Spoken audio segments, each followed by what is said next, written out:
ሰላም ጤና ይስጥልኝ ክቡራትና ክቡራን ተመልካቾች ከአሚኮ አዲስ አበባ ስቱዲዮ የሰዓቱን ዘገባዎች አንዱ ዓለምና ወደ እናንተ አደርሳለሁ። አብራችሁን ቆዩ። የአካባቢያችንን ሰላም በማጽናት የከተማችንን ልማት ለማስቀጠል ዝግጁ ነን ሲሉ የደብረ ብርሃን ከተማ ወጣቶች ተናገሩ። በከተማ የሚገኙ ወጣቶች በብሎክ በመደራጀትም የአካባቢያቸውን ሰላም እየጠበቁ ነው ያለው የከተማው ሰላምና ጸጥታ መምሪያ ለሰላም ግንባታ ያላቸውን ተነሳሽነት አጠናክረው እንዲቀጥሉ ጥሪ አስተላልፈዋል። ስንታየሁ ኃይሉ ተጨማሪ አላት። ወጥቶ ለመግባት ሰርቶ ለማደግ ልጆችን ለማሳደግ ለመማር ለሁሉም ነገር ሰላም አስፈላጊ ነው።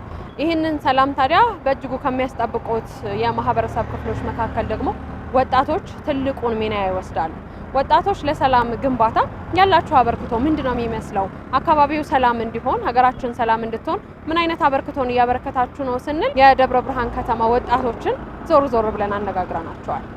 እኔ ለሰላም ያው በቃ የምችለውን ሁሉ ነው የማደርገው። ጤና ከሌለሽ አንቺ የቤትሽ ፍራሽ እንደሚቆረቁርሽ ሁሉ ሰላም ከሌለ ቤታችንም ግቢያችንም ራሳችንም እንረበሻለን፣ አካባቢያችንም ይረበሻል። ስለዚህ ማንኛውም ሰው ስለ ሰላም መስራት አለበት ብዬ አስባለሁ። ህብረተሰቡን ወጣቱ እየመከረ ወደ ሰላም እንዲመጣ ማድረግ አለበት ብዬ አስባለሁ። ከራሴም ጀምሮ ስለ ሰላም ጊዜ በተለያየ አጋጣሚ ማውራት ከሰላም ውጪ ሌላ አማራጭ እንደሌለ ሰው ከጎረቤቱ ጋር ከማህበረሰቡ ጋር ከማንኛውም ሰው ጋር ይቅርና ከእንስሳት ጋር የሰው ልጅ መኖር የሚችለው ሰላም ሲኖር። በደብረ ብርሃን ከተማ ያሉ ወጣቶች ለሰላም ያላቸው አበርክቶ ከፍተኛ መሆኑን ያነሱልን የደብረ ብርሃን ከተማ አስተዳደር ሰላምና ጸጥታ መምሪያ ኃላፊ አቶ ዳንኤል እሸቴ ወጣቶች በብሎክ በመደራጀት ሰላማቸውን እየጠበቁ እንደሚገኝ ነግረውናል። ከተማችን ወጣቶች በተለይ ከሰላምና ጸጥታ አኳያ ያላቸው አበርክቶ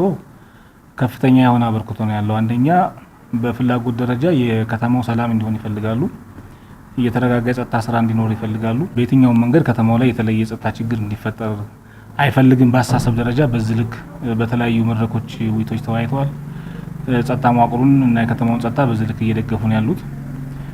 ከዛ ባሻገር በተለይም የከተማው ወጣት በተለያየ አካባቢ ህዝቡ ጋር በመሆን የጸጥታ ስራን ይደግፋሉ። በብሎክ ተደራጅተው አካባቢያቸውን ይጠብቃሉ።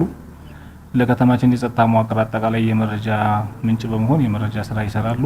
የከተማው ወጣቶች ሰርቶ በመለወጥ እንዲሁም ደግሞ አካባቢን ሰላም በማድረግ የሚያምኑ መሆናቸውን ያነሱት መምሪያ ኃላፊው የሰላም ግንባታ ላይ በእጅጉ መስራት ደግሞ የተለያዩ የስራ እድሎች ለወጣቶች እንዲመቻቹ ያደርጋልና አካባቢን ሰላም አድርጎ መጠበቅ ለብዙ ነገሮች መፍትሄ በመሆኑ ወጣቶች አሁንም ያላቸውን አበርክቶ አጠናክሮ መቀጠል እንደሚገባቸው መልእክታቸውን አስተላልፈዋል። ትናንትም ታሪካችን እንደሚያወሳው የከተማችን ወጣት አብዛኛው ሰርቶ መለወጥ የሚፈልግ መስራት ልማድ ላይ ያደረገ ወጣት ነው ያለው። ወጣቶቻችን ስራን እየሰሩ ከተማችን እያለሙ ሰላማዊ ጥያቄዎችን ያነሳሉ። ያን ጥያቄ ጸጥታ መዋቅራችንም በሰለጠነ መንገድ እያየ መመለስ ያለባቸውን እየመለሰ በዛ አጋጣሚ የከተማችንን ሰላም አጠናክረን ለመቀጠል የከተማችን ወጣቶች ትልቅ ኃላፊነት አለባቸው። ትልቅ ተስፋ አለን። እኛም እንኮራለን። ይሄንን የነበረንን ጨዋነት አሁንም አጠናክረው እንዲቀጥሉ የእንግዳ ተቀባይነት ባህሪያቸውን አሁንም አጠናክረው እንዲቀጥሉና ለሰላም ዋጋ እንዲሰጡ የሚል መልእክት ለማስተላለፍ ነው። ያለፉትን ዓመታት የጠቅላላ ምርጫ ልምዶች መሰረት በማድረግ በመራጮች ትምህርትና በታዛቢነት ለመሳተፍ መዘጋጀቱን የክርስቲያን በጎ አድራጎትና ልማት ማህበራት ህብረት አስታወቀ። ለምርጫው ስኬት የድርሻውን እየተወጣ መሆኑን ህብረቱ አስታውቋል። ኢብራሂም መሐመድ ተጨማሪ ዘገባ አዘጋጅቷል። የሲቪክ ማህበረሰብ ድርጅቶች ከተጣለባቸው ኃላፊነቶች መካከል የዲሞክራሲ ስርዓትን ለመገንባት መራጮች በሀገራቸው ምርጫ በንቃት እንዲሳተፉ የግንዛቤ ፈጠራ ስራ መስራትና የምርጫን ዴሞክራሲያዊነት መታዘብ ነው። አሚኮ ያነጋገራቸው የክርስቲያን በጎ አድራጎትና ልማት ማህበራት ህብረት ዋና ዳይሬክተር ዶክተር ንጉሱ ለገሰ ከምርጫ 97 ጀምሮ በታዛቢነት መሳተፋቸውን ገልጸዋል። ህብረቱ በውስጡ የሚገኙ ከ500 በላይ ማህበራትን በማካተት በ2018 ጠቅላላ ምርጫ በንቃት እየተሳተፈ ይገኛል። ህብረቱ ልምዱን በመጠቀም መንግስት በምርጫ ካርድ የሚመሰረትበትን ስርዓት ለመገንባት እየሰራ መሆኑን ዋና ዳይሬክተሩ አስታውቀዋል። ሲአርዲ ከድሮም ያለው ልምዱን ይዞ ጥምረት ለምርጫ የሚል ኤንጂኦ አቋቁመናል። ራሱን የቻለ እንዲመዘገብ አድርገናል። ወደ 180 የምንሆን ኤንጂኦዎች ተሰብስበን እዛ ውስጥ ሌሎቹን አዲሶቹንም ከተን እንዲማሩ፣ ክትትል እንዲያደርጉ፣ ህዝቡን እንዲያነቁ፣ መብቱን እንዲጠቀም እንዲያደርጉ፣ በምርጫ መንግስትን መለወጥ እንደሚቻል የሚፈልጉትን መንግስት በምርጫ መመረጥ እንዲችሉ የዲሞክራሲ መብታቸው እስከምንድን ነው ዲሞክራሲስ ምንድን ነው የሚለውን ትምህርት ስናስተምርበት የቆየንበት ጥምረት ለምርጫ ነው። እዛ ውስጥ እኛም የቦርድ አባልም ነኝ እኔ በአሁኑም ሰዓት አሁንም ቢሆን ዝግጅት እያደረግን ነው። የተሻለ ይሆናል የሚል ተስፋ ይዘን በዚህ መልክ ዝግጅት እያደረግን ያለ ነው በአሁኑ ሰዓት። ህብረቱ ቀደም ሲል በምርጫ የመታዘብ ተሳትፎን በማሳደግ በዘንድሮ ዓመት በሚካሄደው ምርጫ በመራጮች ትምህርት በንቃት እየተሳተፈ መሆኑን ዋና ዳይሬክተሩ ዶክተር ንጉሱ ለገሰ ገልጸዋል። በምርጫ ቦርድ በኩል ህጉ ሁሉ ነገር መች ፕሮግራም ወጥቷል። እንደምናውቀው ያን ፕሮግራም መርሃ ግብሩን በመከተል ሲቪል ሶሳይቲ ማህበረሰብ በያለበት ቦታ ላይ ምርጫውን እንዲያካሄድ መብቱን እንዲጠቀም መብቱ እስከምን እንደሆነ መንግስትን በምርጫ በካርድ መለወጥ እንደሚቻል በየቦታው ሜምበሮቻችን ባሉበት ሁሉ ሲአርዲ እንግዲህ ትልቅ እንደመሆኑ ከ500 በላይ ሜምበሮች አሉን። በተለያየ ክልል በተለያየ ቋንቋ ውስጥ ባሉ ክልሎች የሚሰሩ ናቸው። በተለይ ሎካል ኤንጂኦዎቹ ህብረተሰብ ውስጥ ገብተው ኮሚኒቲ የማጠናከርና የማስተማር ስራ እየሰሩ ናቸው። ከዛ ይዘን እየተዘጋጀን ለቀሩን ወራት ዝግጅት እያደረግን እንሄዳለን ማለት ነው። መራጮች የነገ ህይወታቸውን ታሳቢ በማድረግ በምርጫ ሂደቶች በንቃት እንዲሳተፉ ዋና ዳይሬክተሩ ጥሪ አቅርበዋል። የኔ ህይወት ላይ ኢምፓክት ሊያመጣ የሚችለው የትኛው እጩ ነው የሚለውን ነገር ለይቶ የማወቅ ነገር እንዲችሉ የማስገንዘብ ያንንም ካደረጉ በኋላ ያንን ተከትለው ያን ሰው ወይም ደግሞ በዛ በክልል ደረጃ ያለውን ሴትም ትሁን ወንድ የሚሻለኝ ይሄ ነው ለኔ ጉዳይ ሊያስፈጽምልኝ ሄጄ ላነጋግረው ብችል ብለው በብዙ መልኩ ነው ብዙ እንዲያው የምናደርጋቸው። ያንን ግንዛቤ ወስደው ለምርጫው ዝግጅት አድርገው እንዲመርጡ በተቻለ መጠን ትምህርት እየሰጠን ያለ ነው። የብሔራዊ ምርጫ ቦርድ የ2018 7ኛው ጠቅላላ ምርጫ የድምፅ መስጫ ቀን ግንቦት 24 ቀን መሆኑን ማስታወቁ ይታወሳል። ቀጥለናል ተመልካቾች። የክልሉን የጤና ስርዓት ለማሻሻልና ህብረተሰቡን ተጠቃሚ ለማድረግ ተቀናጅቶ መስራት አስፈላጊ መሆኑን የአማራ ክልል ህብረተሰብ ጤና ኢንስቲትዩት ገለጸ። ኢንስቲትዩቱ ከክልሉ ከፍተኛ ትምህርት ተቋማት ፎረምና ከክልሉ ጤና ቢሮ ጋር በጋራ መስራት በሚቻልባቸው ጉዳዮች ዙሪያ መክረዋል። ተቋማቱ የክልሉን ጤናና ጤና ነክ ችግሮች ተቀናጅቶ ለመፍታት የሚያስችል የሶስትዮሽ የመግባቢያ ሰነድም ተፈራርመዋል። ቤተልሔም ሰለሞን ተጨማሪውን አዘጋጅታለች። በክልሉ ያሉ 10 ዩኒቨርሲቲዎችን ያቀፈው የአማራ ክልል የከፍተኛ ትምህርት ተቋማት ፎረም ከሚሰራቸው የጥናትና ምርምር የስልጠናና የማህበረሰብ አገልግሎት ስራዎች ውስጥ በጤናው ዘርፍ የተቀናጀ ውጤታማ ስራ ለመስራት ከክልሉ ህብረተሰብ ጤና ኢንስቲትዩትና ጤና ቢሮ ጋር በጋራ መስራት የሚያስችል የምክክር መድረክ ተካሂዷል።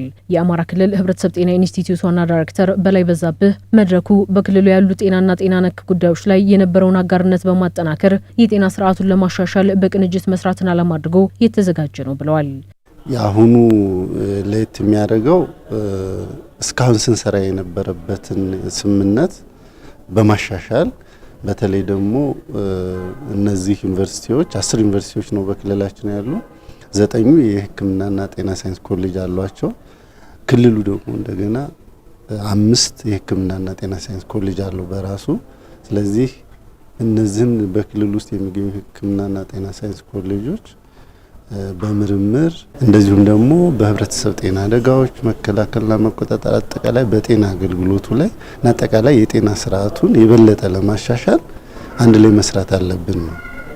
በክልሉ ያሉ ውስብስብ የጤና ችግሮችን ለመቅረፍ ዩኒቨርሲቲዎች የተለያዩ የምርምር ስራዎችን እንደሚሰሩ የገለጹት የክልሉ ከፍተኛ ትምህርት ተቋማት ፎረም ሰብሳቢና የወልዲያ ዩኒቨርሲቲ ፕሬዝዳንት ዶክተር አበበ ግርማ ዘላቂ የተቀናጀ የጤና ስርዓትን ለመፍጠር ተናቦ መስራቱ አዋጭ ነው ብለዋል። ከዚህ ውይይት እርግጠኛ ነኝ በርካታ የሆኑ ማዕቀፎች ይወጣሉ ብዬ አስባለሁ። በእነዚህም ጉዳይ ላይ በፊት ስናደርጋቸው የነበሩ የምርምር ስራዎች በጣም ተጠናክረው ይቀጥላሉ። በፊት ስናደርጋቸው የነበሩ የካፓሲቲ ቢልዲንግ ስራዎች በተለይ በአጫጭር ስልጠናዎችና በሬጉላር ስልጠናዎች በመደበኛ የትምህርት ዘርፎች በምንረዳዳቸው እነዛም ራሱ በላቀ ደረጃ የሚሄዱበት ሁኔታ ይኖረናል። እንዲሁም ከአካባቢው ጋራ በተገናኘ አንዳንድ በደርሶ የሚመጡ በሽታዎች ፓንደሚኮች አሉ። እነዛን ለመቋቋም የሚደረገውን የተቀናጀ የወደፊት እና ዘላቂ የሆነ የጤና አገልግሎት ለመስጠት ጥሩ ማዕቀፎች ይወጣሉ የሚል እምነት አለን። ተቋማቱ በጋራ ለመስራት የተፈራረሙትን የሶስትዮሽ ስምምነት መሰረት በማድረግም የማህበረሰቡን ጤና የሚያሻሽሉ ከክልሉ ባሻገር ለመላው ሀገሪቱም ተሞክሮ የሚሆን ውጤታማ ስራ እንደሚሰራ የአማራ ክልል ህብረተሰብ ጤና ኢንስቲትዩት ዋና ዳይሬክተር በላይ በዛብህ ተናግረዋል። ስለዚህ ከዚህ በኋላ ምንድነው የሚሆነው? አንደኛ መጀመሪያ ቀዳሚ የሆኑ ምርምሮች የትኞቹ ናቸው፣ የትኞቹ መሰራት አለባቸው ብለው እንደ ክልል እንለያለን። ከዛ ክልሉና የጤና ቢሮ ህብረተሰብ ጤና ኢንስቲትዩት በየደረጃው ምርምሮችን አብረው ያካሂዳሉ፣ ውጤታቸውን አብረው ይገመግማሉ እና ጥቅም ላይ እንዲውሉ ይደረጋል ማለት ነው። ስለዚህ የተቀናጀ ይሆናል ማለት ነው። ከጤና ቢሮና ከህብረተሰብ ጤና ኢንስቲትዩት ብቻ ሳይሆን ቅንጅታቸው ራሳቸው ዩኒቨርሲቲዎች መናበብ አለባቸው። ከ5 ዓመት በፊት የነበረንን የሁለትዮሽ ስምምነት ነበር። በአብዛኛው ከምርምር ጋር የተያያዘ ብቻ ነበር። አሁን ግን ሁለገብ ስለሆነ ጤና ቢሮም ሆኖ የሶስትዮሽ ስምምነታችንን በዛሬው ዕለት እንፈራረማለን ማለት ነው። የበለጠ ስራችንን አጠናክረን እንቀጥላለን። ዋነኛው ዓላማ መጨረሻ ላይ ሞትና ህመምን መቀነስና ልማትን ማፋጠን ነው። ስለዚህ ለክልሉ ብቻ ሳይሆን ይሄ ምሳሌ ለሀገሪቱም ትልቅ አስተዋጽኦ ይኖራል ብለን ነው የምናምነው። በመድረኩ ተቋማቱ በጋራ ኃላፊነታቸውን መወጣት በሚችሉበት አሰራር ዙሪያ ሰፊ ውይይት ተካሂዶ መግባባት ላይ ተደርሷል። በሰሜን ሸዋ ዞን ከለማው የበጋ መስኖ ስንዴ ልማት ከ2 ሚሊዮን በላይ ኩንታል ምርት ይገኛል ተብሎ እንደሚጠበቅ የዞኑ ግብርና መምሪያ ገለጸ። በዞኑ በሚገኙ ቆላማ አካባቢዎች ላይ የደረሰ የመስኖ ስንዴ እየተሰበሰበ ይገኛል ተብሏል። ብርቱካን ማሞ ዝርዝር አዘጋጅታለች።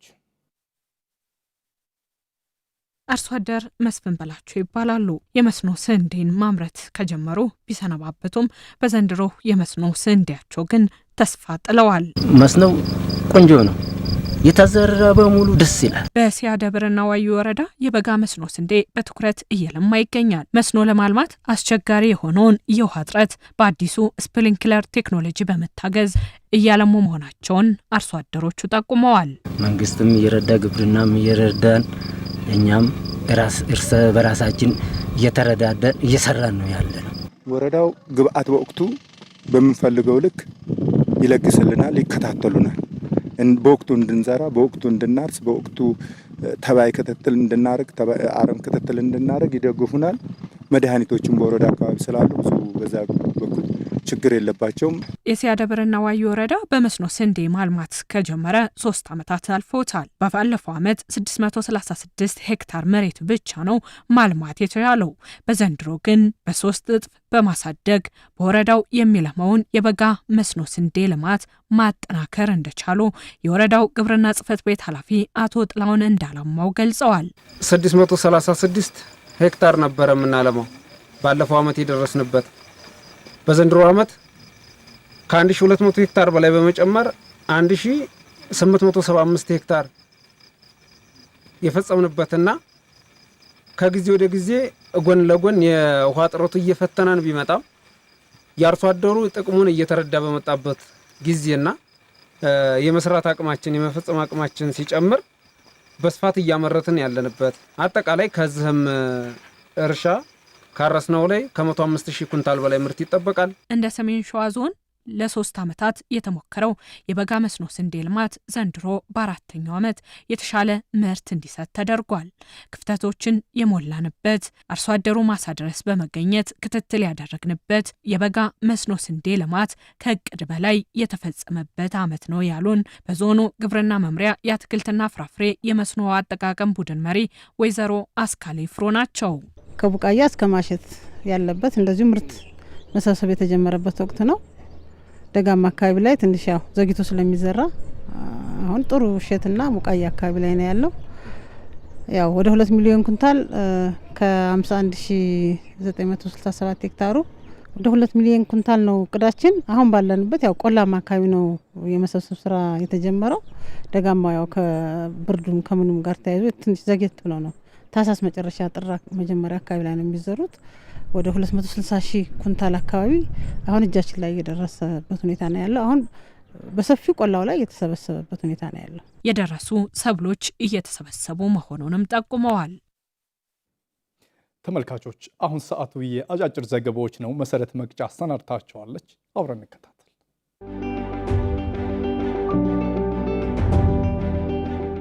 የውጭ ጉዳይ ሚኒስትር ዶክተር ጌዲዮን ጢሞቴዎስ ከሞዛምቢክ የውጭ ጉዳይና ትብብር ሚኒስትር ማሪያ ማኑኤላ ዶ ሳንቶስ ሉቃስ ጋር በአዲስ አበባ የሁለትዮሽ ውይይት አድርጓል።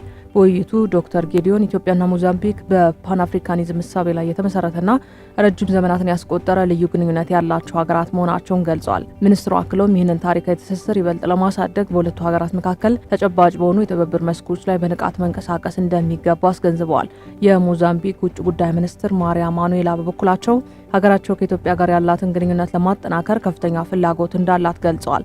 በተለይም ኢትዮጵያ ያስመዘገበች ባለው የልማት ተሞክሮ ዙሪያ ልምድ ለመቅሰምና ለመለወጥ ዝግጁ መሆናቸውን ተናግረዋል።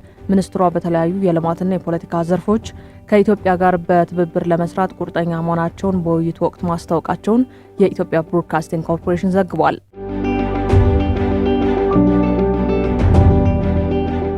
የኢትዮጵያ ሀገራዊ ምክክር ኮሚሽን ለሀገራዊ ምክክር ጉባኤ አወያዮች ያዘጋጀውን የመጀመሪያ ዙር የግንዛቤ ማስጨበጫ ስልጠና በአዳማ ከተማ መስጠት ጀምሯል። ለ5 ቀናት የሚቆየው የስልጠና መርሃ ግብር በንግግር የከፈቱት ዋና ኮሚሽነሩ ፕሮፌሰር መስፍን አርአያ ኮሚሽኑ እስካሁን ብዙ ውጣ ውረዶችን አሳልፎ የኢትዮጵያንን ሀሳብ በሀገር ውስጥና በውጭ ሲያሰባስብ መቆየቱን አስታውሰዋል። ይህ የተደከመበት ስራ ውጤታማ የሚሆነው መጪው ሀገራዊ ምክክር ጉባኤ በስኬት ሲካሄድ ነው ያሉት ዋና ኮሚሽነሩ እንዲሳካም የአመካካሪዎች ወይም አወያዮች ሚና ከፍተኛ መሆኑን ጠቅሰዋል።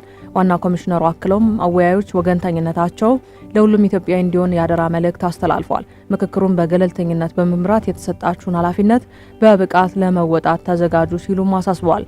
ኮሚሽኑ ባዘጋጀው በዚህ ስልጠና ከመላው ኢትዮጵያ የከፍተኛ ትምህርት ተቋማትና ከተለያዩ የህብረተሰብ መሰረቶች የተመረጡ 200 አወያዮች መሳተፍ ጀምረዋል። በመድረኩ ሌሎች የኮሚሽኑ ኮሚሽነሮች ተገኝተው ለስልጠናው ግብዓት በሚሆኑ የተለያዩ ርዕሰ ጉዳዮች ላይ ገለጻና ማብራሪያ ሰጥተዋል። በ5ቱ የስልጠና ቀናት የኮሚሽኑን አደረጃጀት፣ የአሰራር ስርዓትና ሌሎች ተቋማዊ ጉዳዮችን እንዲሁም የምክክሩን ሂደት የተመለከቱ ገለጻዎች ቀርቦላቸው ለተሰጣቸው ኃላፊነት ግብዓት የሚሆኑ ጉዳዮችን ያገኛሉ ተብሎ እንደሚጠበቅ ከኮሚሽኑ የተገኘው መረጃ ያመለክታል።